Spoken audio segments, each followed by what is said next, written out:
Hello po mga kaibigan, welcome po kayo sa YouTube channel ko.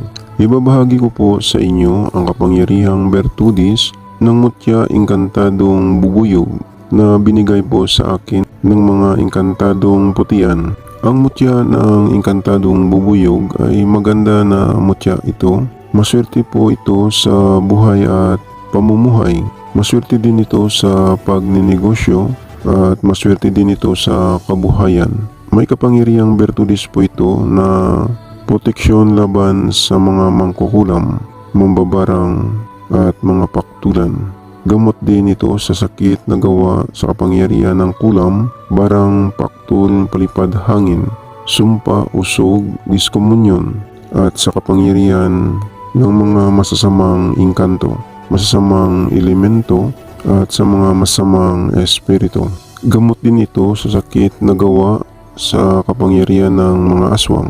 Ang gagawin po ninyo sa mutya na ito kapag gagamitin po ninyo sa panggagamot ay babad po ninyo ito sa langis ng niyog at gawin panghaplas ang langis na nababara ng mutya na ito.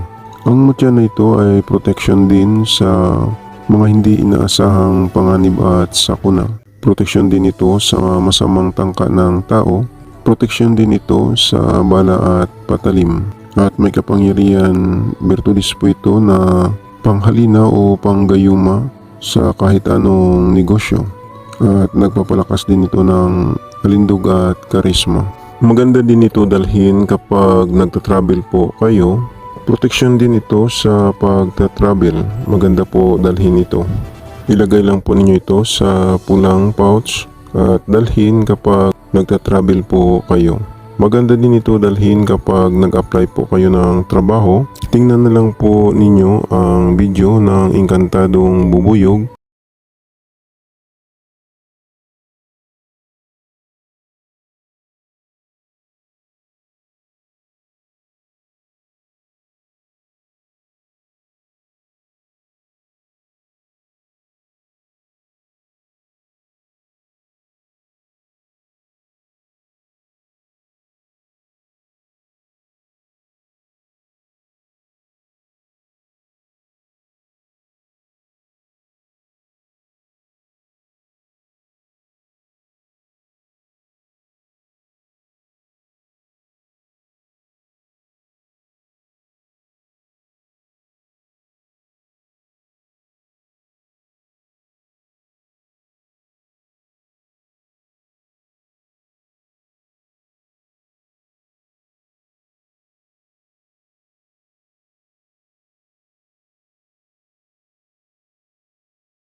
Yan po ang mutya ng engkantadong bubuyog na binigay po sa akin ng mga kaibigan ko na mga engkantadong putian.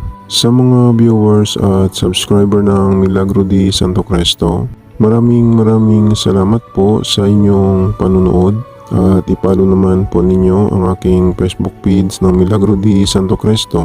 At ipalo din ninyo ang aking shop sa Shopee. At mag-subscribe naman po kayo sa YouTube channel ko.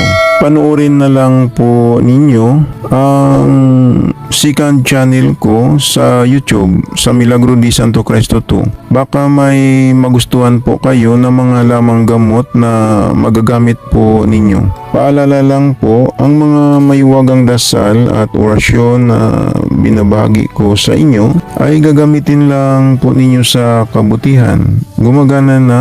Ito hindi na kailangan ng 49 days na dasal. Ang kailangan lang magdasal kayo sa Panginoong Hesus sa gabi bago matulog.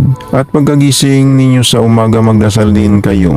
Mananalig lang sa Panginoong Hesus para lalong lalakas ang mga pagsambit sa mga maiwagang orasyon na gagamitin po ninyo. Yan lang po, maraming salamat at God bless sa inyong lahat.